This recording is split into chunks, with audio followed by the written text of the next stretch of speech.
La Guerra Fría, la Revolución Cubana.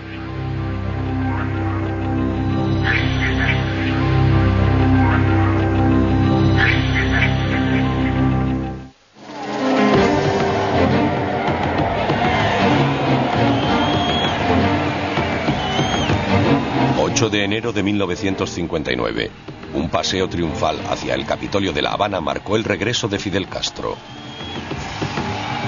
Sus fuerzas revolucionarias, superiores en número y mal equipadas, habían derrotado al ejército del dictador Fulgencio Batista una semana antes. Castro se disponía a devolver a Cuba el autogobierno y la dignidad, libre su longevo papel como un peón internacional.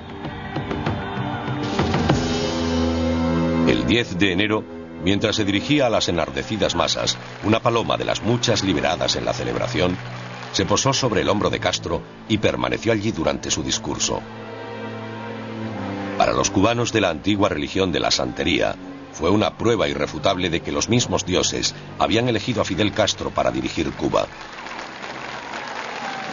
Poco más de un año después, Castro fue distinguido de nuevo por un poder superior, pero esta vez para el exterminio. Los Estados Unidos apuntaron al gobierno revolucionario de Cuba y al propio Fidel por su retórica antiestadounidense y su creciente relación con los soviéticos. Castro percibe enseguida la importancia de una eficaz red de inteligencia para evitar la intención norteamericana de derrocar a su régimen. Incluso sería necesario manejar con cuidado su complicada relación con Nikita Khrushchev. Pero sobre todo, sabía que la información de las intenciones de las superpotencias mundiales serían la clave de su supervivencia personal. Hoy Castro, un símbolo permanente de la revolución, continúa su indiscutible gobierno de Cuba. Es un homenaje a los éxitos de la inteligencia cubana, los fracasos de la norteamericana y al propio Fidel. Castro es un líder carismático. Sin duda alguna, los cubanos le habrían seguido a cualquier parte. Incluso aquellos que quizá piensen que ya debería retirarse, lo respetan aunque sea a regañadientes. Él puso a Cuba en el mapa. Creo que la mayoría de los estadounidenses lo juzgan mal. Es extremadamente brillante. Su coeficiente de inteligencia es muy alto. Es muy culto y ha hecho muchas cosas por su país que no le reconocemos.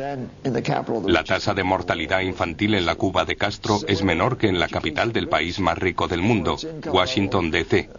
Igualmente sucede con la educación, la alfabetización. Para su renta, Cuba está a la cabeza del mundo en alfabetización, pero es un ideólogo y ha tenido poco juicio en la gestión de la economía. Es verdad que ahora se enfrenta al fuerte castigo de las sanciones económicas. Somos el único país del mundo que aplica sanciones económicas a Cuba.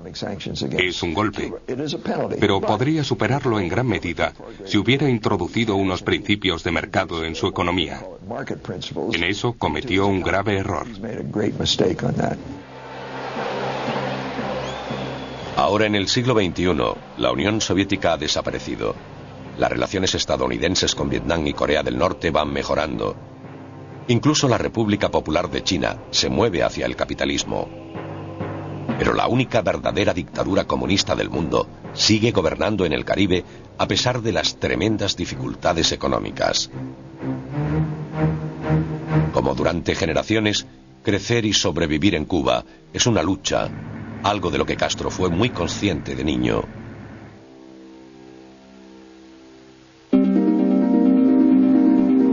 Hijo de un rico terrateniente, Fidel Castro Ruz creció en un ambiente privilegiado, pero su padre le inculcó desde niño el aprecio por la situación del desafortunado.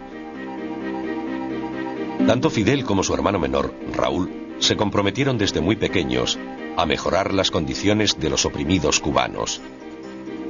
Sin embargo, tomaron caminos políticos diferentes. Raúl Castro, según dicen, era comunista.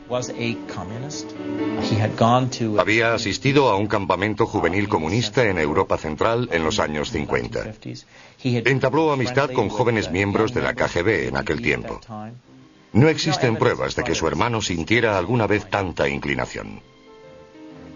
Tras licenciarse en Derecho por la Universidad de La Habana en 1951, Fidel continuó con su gran pasión, la política. Se unió al Partido Ortodoxo, una organización política convencional.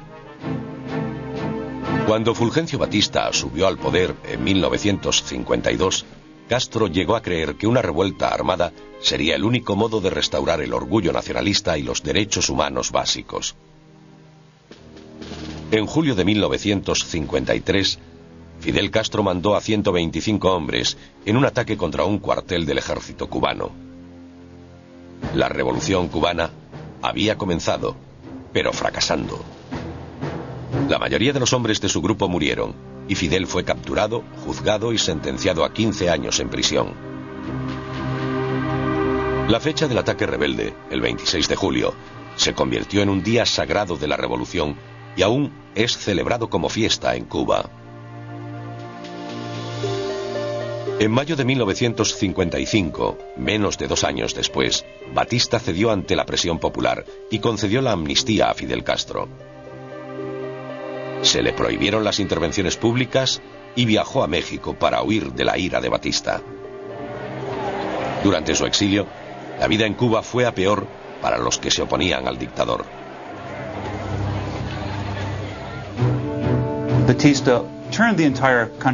Batista volvió a todo el país contra él. En las ciudades, cualquier sospechoso de simpatizar con la oposición era secuestrado y a menudo asesinado. Y en el campo, pueblos enteros eran a veces masacrados o desplazados. Batista se había convertido en la marioneta rica de los negocios norteamericanos. En 1958, Estados Unidos poseía gran parte de la industria cubana y era el principal comprador del producto más importante de Cuba, el azúcar. Fidel Castro, un firme nacionalista, sentía que no podía seguir de brazos cruzados mientras Cuba era cada vez más sometida a los intereses de Estados Unidos. Desde México, hizo la promesa solemne de que a finales de 1956, Cuba sería libre.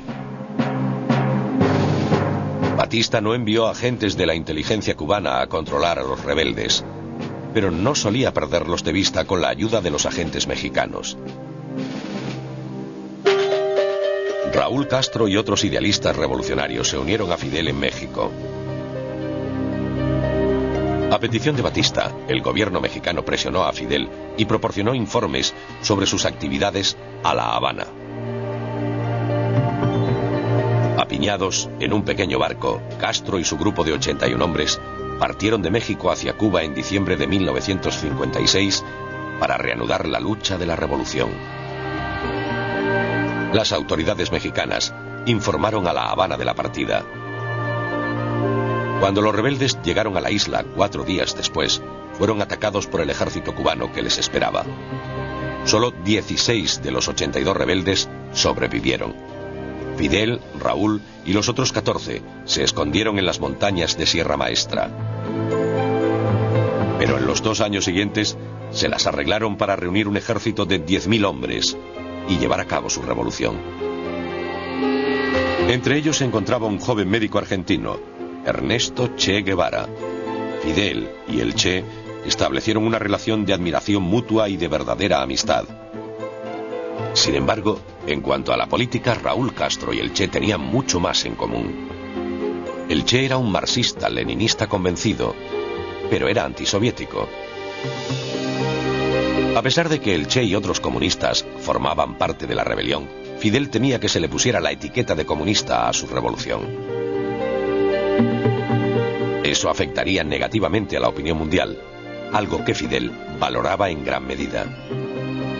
En consideración a su hermano, Raúl mantuvo sus principios comunistas en secreto. Durante la insurrección cubana hubo varios intentos por parte de Batista de infiltrarse en el ejército de Castro, pero con poco éxito. Los pocos que lo consiguieron fueron identificados y ejecutados como traidores antes de que pudieran causar ningún daño a la causa rebelde. Castro, por otro lado, dependía de la inteligencia para controlar al ejército de Batista. Quizá la información más importante que Castro consiguió durante la guerra fue en el verano de 1958, cuando Batista lanzó una gran ofensiva contra los rebeldes en su campamento de las montañas.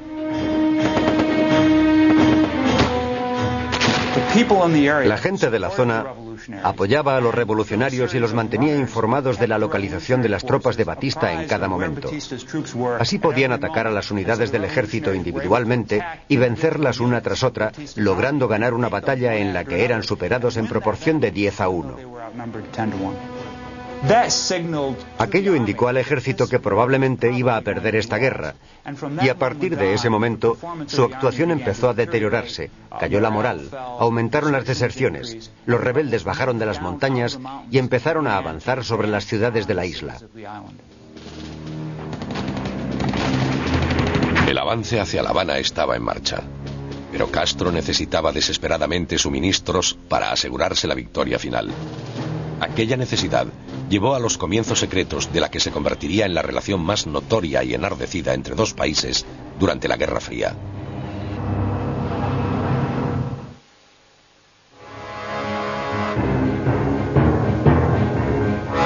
A mediados de 1958 podía palparse la victoria final de las fuerzas rebeldes sobre el ejército del dictador cubano. Las tácticas de guerra de guerrillas eran muy efectivas contra las fuerzas convencionales de Batista. Pero los rebeldes seguían escasos de armamento y munición. A finales de 1958, Castro tomó la difícil decisión de pedir ayuda a la Unión Soviética. Castro no quería alinear la revolución con ninguna superpotencia y correr el riesgo de que ésta quisiera asumir el control de Cuba, como lo había hecho Estados Unidos durante más de 50 años. Sin embargo, necesitaba ayuda y sabía del apoyo incondicional de Moscú a las guerras de liberación. Fidel esperaba una gran ofensiva antes de que pudiera tomar La Habana. No estaba muy lejos de la capital, pero aún creía que Batista y su ejército harían un último intento por salvar su gobierno. Los soviéticos decidieron en una reunión en el Kremlin a finales de 1958 suministrar a los cubanos algunas armas. Al principio de la revolución, el primer ministro soviético Nikita Khrushchev no tenía un interés real en Cuba, pero sabía de la implicación de Raúl Castro y el Che Guevara y de sus ideales comunistas. A medida que la victoria rebelde se hacía cada vez más probable, a Khrushchev le atraía más la idea de que la Unión Soviética pudiera afianzarse en el hemisferio occidental, ayudando a una revolución marxista en potencia. Khrushchev suministró a Castro en secreto un excedente de fusiles alemanes de la Segunda Guerra Mundial. Enviados a través de Checoslovaquia, fueron vendidos a una compañía privada de Costa Rica, simpatizante de Castro. Desde allí, las armas llegaron a los rebeldes. El secreto era vital para evitar la intervención de Estados Unidos en apoyo de Batista. El respaldo al dictador se desvanecía rápidamente. Para recuperar su apoyo de Washington, Batista tenía que vilipendiar a los rebeldes y llamó a Castro comunista. En ese momento la CIA se puso en movimiento para determinar si de hecho se trataba de una revolución comunista. En 1958, la CIA envió un equipo de investigación a la provincia cubana de Oriente, donde Castro había crecido, para descubrir todo lo posible sobre sus ideales políticos. La sensación con la que se marchó este equipo era que se trataba de un revolucionario, un nacionalista que buscaba la soberanía del pueblo cubano y por ello no era necesariamente un agente del comunismo internacional.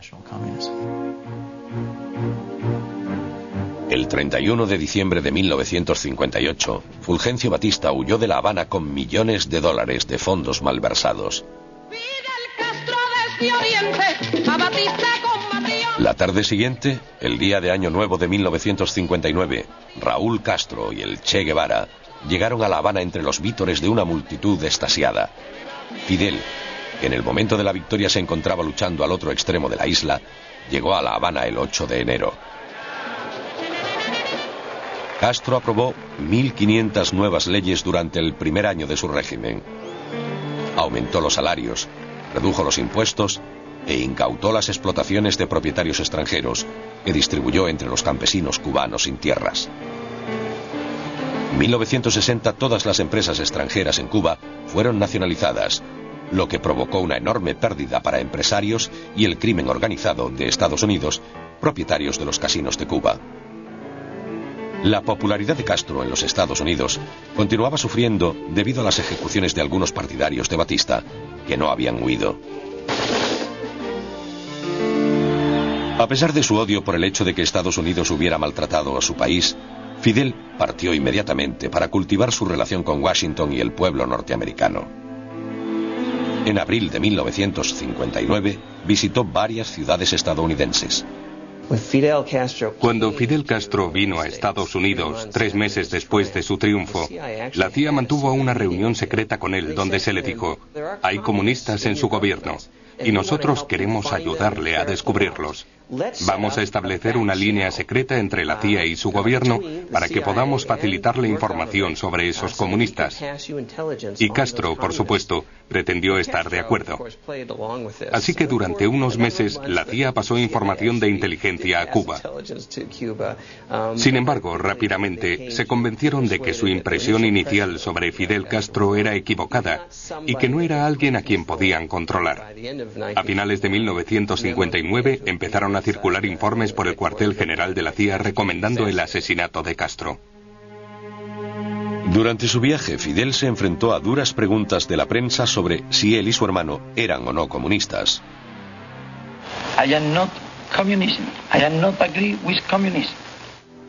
Mientras Fidel se encontraba en los Estados Unidos negando cualquier afiliación al comunismo, Raúl Castro, nombrado jefe del ejército cubano, se encontraba en Moscú fomentando en secreto la implicación soviética en las Fuerzas Armadas de Cuba.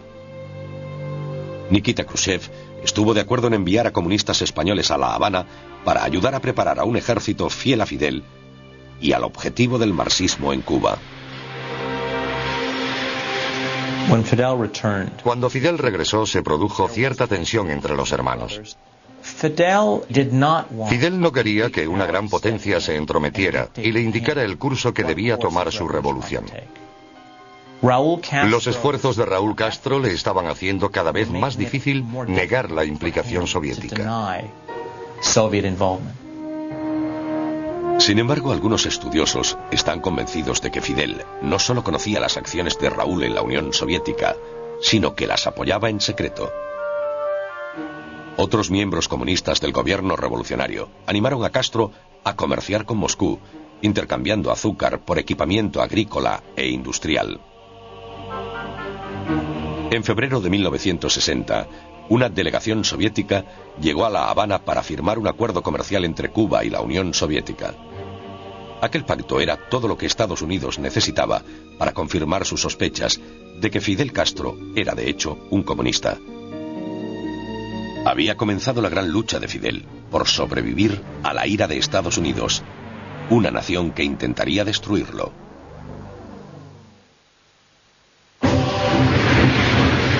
En febrero de 1960, con Cuba y la Unión Soviética habiendo establecido relaciones comerciales, el presidente Dwight Eisenhower decidió que Fidel Castro era una clara amenaza para la seguridad norteamericana. En marzo, aprobó un plan de la CIA para invadir Cuba, con el propósito de derrocar a Castro. La operación fue diseñada para que pareciera obra de exiliados cubanos. El director de la CIA, Allen Dulles, ya había comenzado sus propios esfuerzos para justificar una invasión encubierta. El plan de Dulles estaba basado en la necesidad de Castro de adquirir aviones militares. En noviembre de 1959, el embajador británico escribe un informe que conocemos hoy a su ministro de Exteriores. En él dice: acabo de reunirme con el director de la CIA, Allen Dulles, y este nos ha pedido que no vendamos aviones militares a Cuba. El motivo es que si Gran Bretaña no le vende los cazas a Cuba, se verán forzados a comprarlos a la Unión Soviética o al bloque socialista. Entonces Estados Unidos tendrá justificación, como en Guatemala, en 1954, para derrocar al gobierno cubano. Los británicos rechazaron la propuesta de Dulles y vendieron los cazas a Cuba. Como parte del plan de Eisenhower, la CIA empezó a reclutar y entrenar una fuerza de invasión compuesta estrictamente de exiliados cubanos. Sería una operación paramilitar que requeriría al grupo de exiliados hacer un desembarco secreto en la playa y luego conectar con las grandes facciones anticastristas que la CIA creía que había en Cuba. Juntos tomarían La Habana y depondrían al régimen de Castro. La red de inteligencia cubana, inicialmente coordinada por Raúl Castro y el Che Guevara durante la insurrección, aún estaba en sus comienzos en 1960. Pero contaba con el apoyo de muchos pueblos latinos de toda América del Sur y del Centro, que consideraban a Castro un héroe, un símbolo de esperanza contra lo que consideraban una agresión imperialista. Muchos de aquellos pueblos facilitaban valiosa información al servicio de inteligencia cubano. Incluso detalles de la localización de los campamentos de Guatemala, en los que la CIA entrenaba a su grupo de invasión cubano, fueron revelados. Entre los cubanos que se encontraban en Guatemala recibiendo esta importante información, se encontraba un joven agente de la inteligencia, Domingo Amuchastegui. Una persona muy rica me habló sobre este terrateniente de Guatemala, que había cedido una de sus grandes fincas para el entrenamiento de un grupo de invasión de Cuba.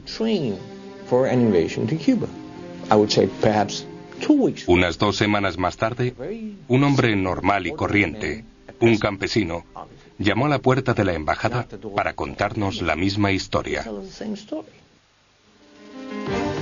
La comunidad cubana de Miami, Florida, era también una gran fuente de información y rumores.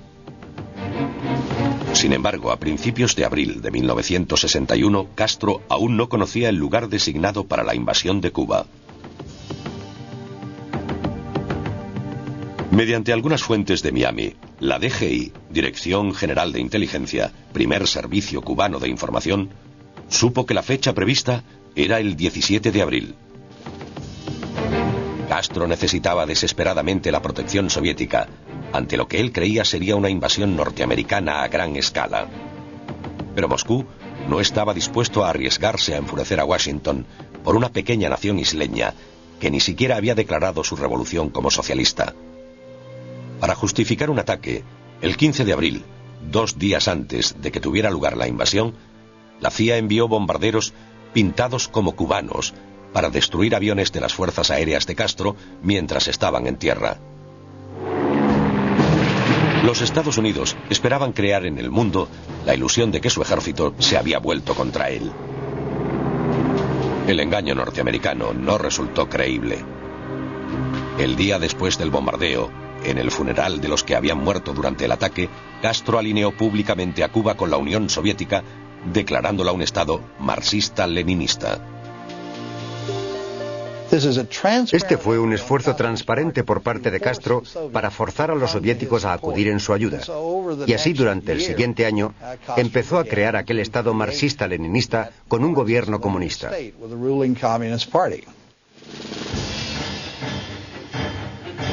La invasión de Cuba por la CIA empezó en la madrugada del 17 de abril de 1961, en la Bahía de Cochinos, en la costa sur de Cuba. El ejército de 250.000 de hombres de Castro y la milicia civil derrotaron a los invasores en 72 horas, sufriendo solo 150 bajas. De los 1.500 hombres del ejército invasor, murieron unos 120. Alrededor de 1.200 fueron capturados y el resto desapareció en los campos de los alrededores. Las esperanzas de la CIA de una revuelta popular contra Castro también fracasaron. En las horas siguientes al comienzo de la invasión, la seguridad del Estado cubano detuvo a unos 20.000 disidentes sospechosos. El Partido Comunista Cubano mostró a Fidel su preocupación por la debilidad de la seguridad estatal. Querían la ayuda de la KGB para apoyar a la DGI. Fidel invitó a un grupo de oficiales de la KGB a trabajar en diferentes niveles de los servicios de inteligencia nacionales y extranjeros de Cuba. Aquello significaba que estaba creando una KGB cubana, utilizando las técnicas desarrolladas por los soviéticos para reducir a los disidentes en Europa Central y en la misma Unión Soviética.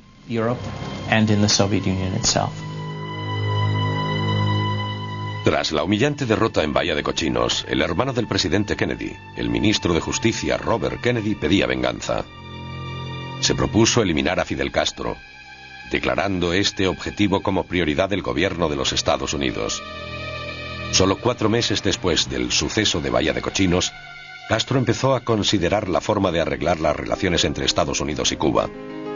Fidel envió al Che Guevara a una reunión de la Organización de Estados Americanos para entrevistarse con el colaborador de Kennedy, Richard Goodwin. Goodwin informa a Kennedy de que Guevara le ha dicho que Cuba estaría dispuesta a salir de la órbita soviética a cambio de la promesa de Estados Unidos de no derrocar al gobierno cubano.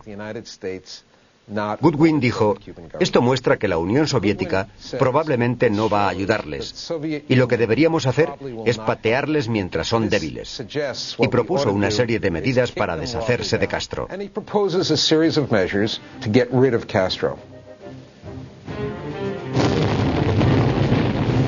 Kennedy aprobó el plan inicial que en primavera de 1962 había evolucionado en la Operación Mangosta, un elaborado proyecto de sabotaje, engaño, guerra psicológica y asesinato. También incluía la implementación de un embargo comercial a Cuba. Más que nunca, el gobierno dependía de la inteligencia para la supervivencia de la revolución y del propio Castro. Un cuerpo especial, independiente de la seguridad del Estado, se ocupó de proporcionar seguridad al líder cubano. Y dentro de esta entidad conocida como seguridad personal, había un departamento especial que trataba específicamente las amenazas de asesinato. Era conocido como el Buró de Atentados. Y tuvieron mucho éxito. Aquellas unidades especiales se vieron favorecidas por un gran número de errores por parte de Estados Unidos.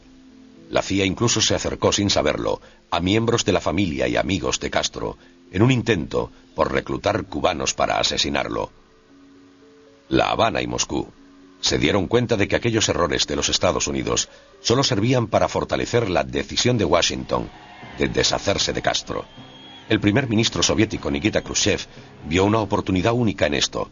Podía acercar la Unión Soviética a una igualdad militar con los norteamericanos, mientras parecía que simplemente velaba por los intereses de un pequeño y débil aliado socialista. Era una apuesta que enfrentaría a 2 grandes superpotencias mundiales en una confrontación potencialmente catastrófica.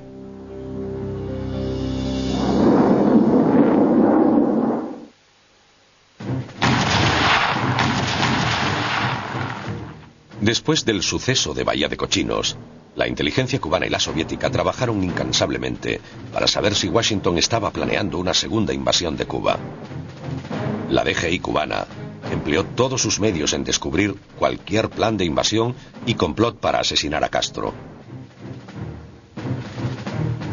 La KGB expresó de modo discreto sus dudas al Kremlin sobre si Kennedy realizaría un segundo intento de invasión. Sin embargo, no es eso lo que informaron a sus homólogos cubanos, incluido el agente de inteligencia Domingo Amuchastegui. Los soviéticos dieron la voz de alarma desde el primer día de relación, porque apostaban al despliegue de misiles en Cuba, jugando a su propio juego. Vamos a decirles a los cubanos que viene el lobo. De ese modo, serán más fáciles de persuadir para que acepten el despliegue soviético.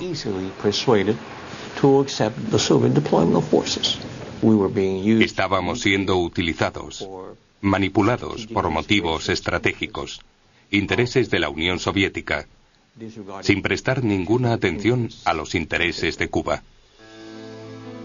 Castro envió al Che Guevara a Moscú en abril de 1962 para pedir más ayuda militar.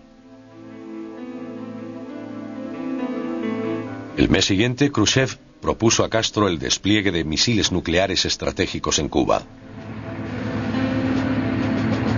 Al principio, Fidel argumentó que tales armas no eran necesarias. Dijo a Khrushchev que si los soviéticos incluían a Cuba en el Pacto de Varsovia, los norteamericanos no se atreverían a atacar. Khrushchev destacó la importancia de los misiles para la defensa cubana. El Che Guevara y Raúl Castro estaban de acuerdo con el análisis de Khrushchev y con su estímulo, Fidel aceptó el despliegue de misiles. Sin embargo, Castro quería que Khrushchev admitiera abiertamente la colocación de misiles nucleares en Cuba. Esperaba que un anuncio tan audaz forzara a Kennedy a negociar con él, posiblemente llevando a un pacto de no agresión y finalmente a la normalización de las relaciones con Washington, algo que Castro siempre había deseado. Sin embargo, Khrushchev no podía considerar permitir que Estados Unidos conociera un movimiento tan atrevido. Sabía que Kennedy nunca admitiría una intrusión nuclear soviética en el hemisferio occidental. Khrushchev convenció a Castro de que el secreto favorecería los intereses de Cuba. En septiembre de 1962, los soviéticos inician el transporte de misiles balísticos nucleares a Cuba. Moscú también envía más de 40.000 soldados y técnicos. Cuando los misiles comenzaron a llegar, la dirección de la inteligencia cubana decidió filtrar la información sobre el despliegue a miembros de grupos anticastristas en Miami.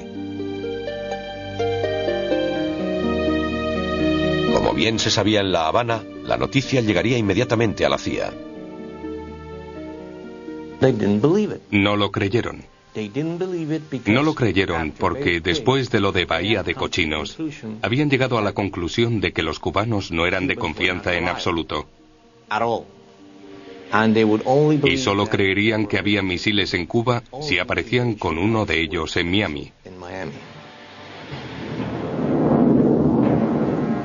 El 17 de octubre, tras notar más misiones de aviones espías norteamericanos sobrevolando Cuba y el aumento de actividad en la base naval de Guantánamo, Fidel Castro puso al ejército cubano en máxima alerta.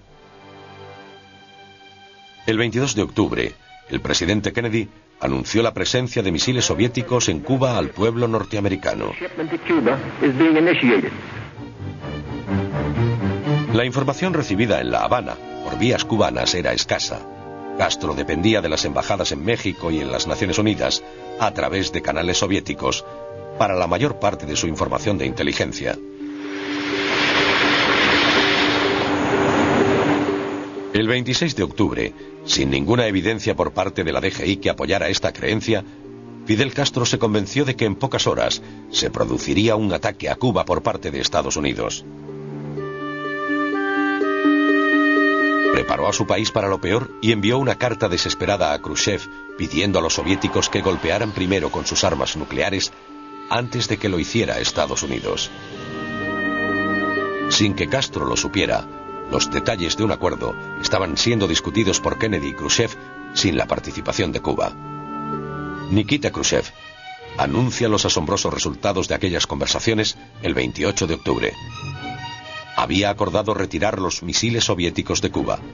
Fidel se enteró del mismo modo que el resto del mundo, escuchando el anuncio de Khrushchev por la radio. Castro estaba furioso. Había sido humillado y Cuba había quedado relegada a ser escenario de un conflicto entre dos superpotencias. Inmediatamente Khrushchev envió a su viceprimer ministro, Anastas Mikoyan, a Cuba. Llevaba el encargo de intentar calmar a Castro y de informarle de futuras concesiones soviéticas a los Estados Unidos. Pero Mikoyan tenía otra misión. Los líderes militares soviéticos en Cuba debían ser silenciados. Estaban de acuerdo con Castro. Khrushchev había vendido a Cuba. Los líderes militares soviéticos que se encontraban en Cuba se sentían absolutamente ultrajados con lo que estaba sucediendo. Mikoyan y su séquito militar tenían que mantener muchas reuniones importantes en La Habana y otros puntos para calmar su reacción. Incluso algunos medios de comunicación soviéticos se atrevieron a criticar a Khrushchev. Castro rehusó ver a Mikoyan durante varios días y luego amenazó con romper el acuerdo entre Estados Unidos y la Unión Soviética, utilizando las únicas armas que los soviéticos habían dejado atrás, los misiles tierra-aire. Prometió derribar cualquier avión norteamericano que sobrevolara Cuba. Finalmente, los acontecimientos de aquellos meses llevaron a Castro a una dolorosa toma de conciencia. Abrazando a la Unión Soviética, Estados Unidos había aislado a Cuba. A pesar de su enfado con Nikita Khrushchev por la gestión de la crisis de los misiles, Fidel Castro se dio cuenta, a principios de 1963, de que tenía pocas opciones. Los soviéticos estaban favoreciendo la economía cubana mediante el suministro de petróleo. Le estaban ayudando a construir una industria. Y por último, parecían estar preparados para defenderlo en caso de que los Estados Unidos llegaran a quebrantar el compromiso de Kennedy de no invadir Cuba. Muchos de los temores que había tenido sobre la dependencia norteamericana se hacían ahora realidad en su relación con la Unión Soviética. Para solucionar los problemas políticos, Khrushchev invitó a Castro a la Unión Soviética en la primavera de 1963. Se le dio una bienvenida de héroe y fue tratado como una gran personalidad en todas partes. Aún dolido por la crisis de los misiles, Castro permitió que la relación entre los dos países continuara mejorando. Pero hubo tremendos cambios en el horizonte de las relaciones cubano-soviéticas. Y como siempre, estaba presente el Goliat del Norte, Estados Unidos, que ahora parecía estar más decidido que nunca a eliminar a Fidel Castro.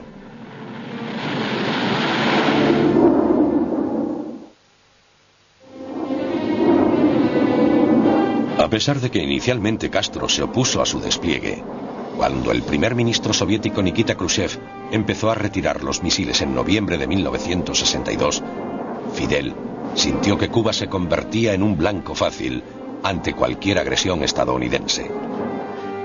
Khrushchev intentó confortarlo, diciéndole que el acuerdo soviético con el presidente Kennedy mantendría a Cuba libre de cualquier hostilidad norteamericana, al menos hasta 1969. Kennedy seguramente sería reelegido y continuaría siendo fiel a su compromiso. Pero Kennedy fue asesinado en noviembre de 1963. Posteriormente, Khrushchev fue derrocado en 1964. Leónidas Brezhnev fue nombrado nuevo líder de la Unión Soviética. Las relaciones soviético-cubanas se mantuvieron durante el régimen de Brezhnev, pero nunca volvieron a ser las mismas. Castro estaba en una disyuntiva en sus relaciones con los soviéticos. Necesitaba ayuda económica, pero aún estaba ansioso por proclamar que Cuba no era un peón de Moscú. Sin los misiles, sabía que la información sobre las intenciones de Estados Unidos y la Unión Soviética serían la clave de la supervivencia de su régimen. La Habana estaba empeñada en crear un servicio de inteligencia que no dependiera de la KGB.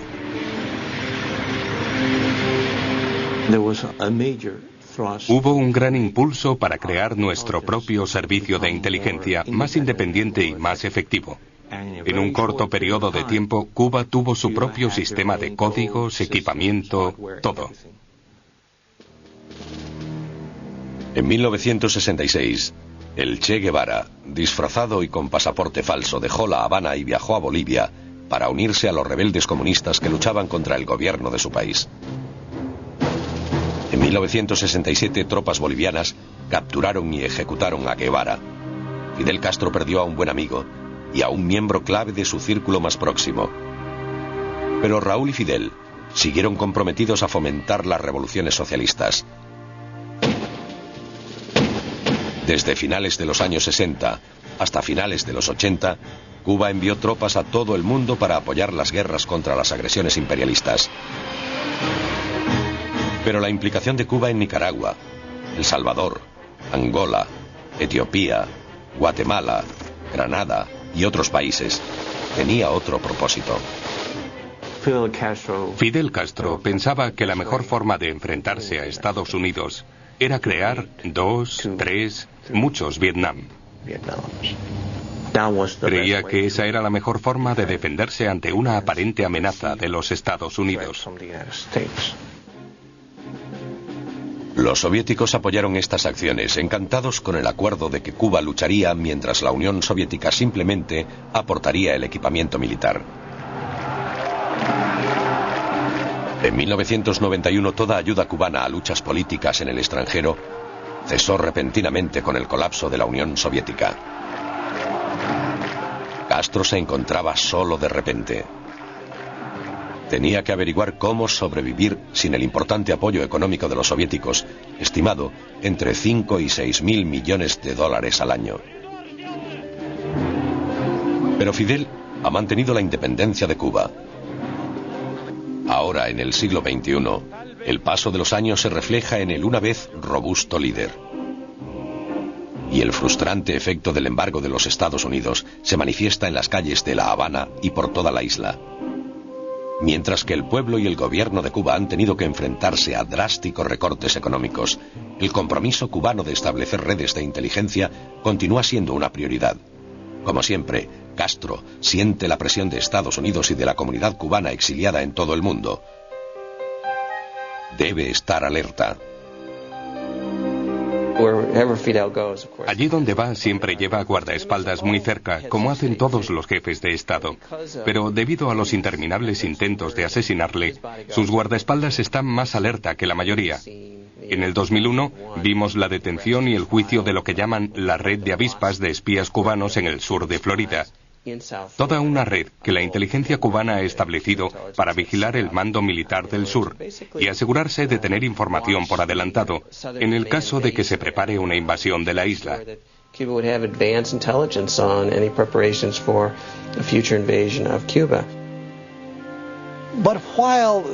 Existe cierta paranoia, pero cabe pensar que es casi inevitable porque Estados Unidos, a lo largo de los años, ha intentado asesinar a Castro. Incluso ahora, el gobierno aún afirma que el objetivo de la política estadounidense es deshacerse del gobierno de Castro, de tal forma que cualquier cosa que hagamos es vista como un intento subversivo.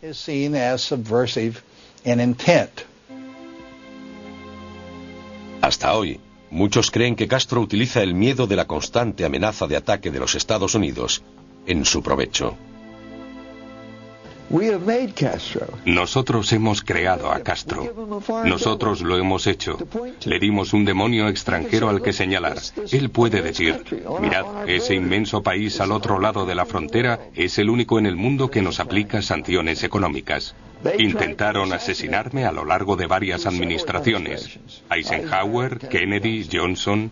Intentaron invadirnos. Bahía de Cochinos. Son nuestro enemigo. Debemos movilizar nuestras fuerzas contra él. Nosotros lo convertimos en un héroe para su pueblo.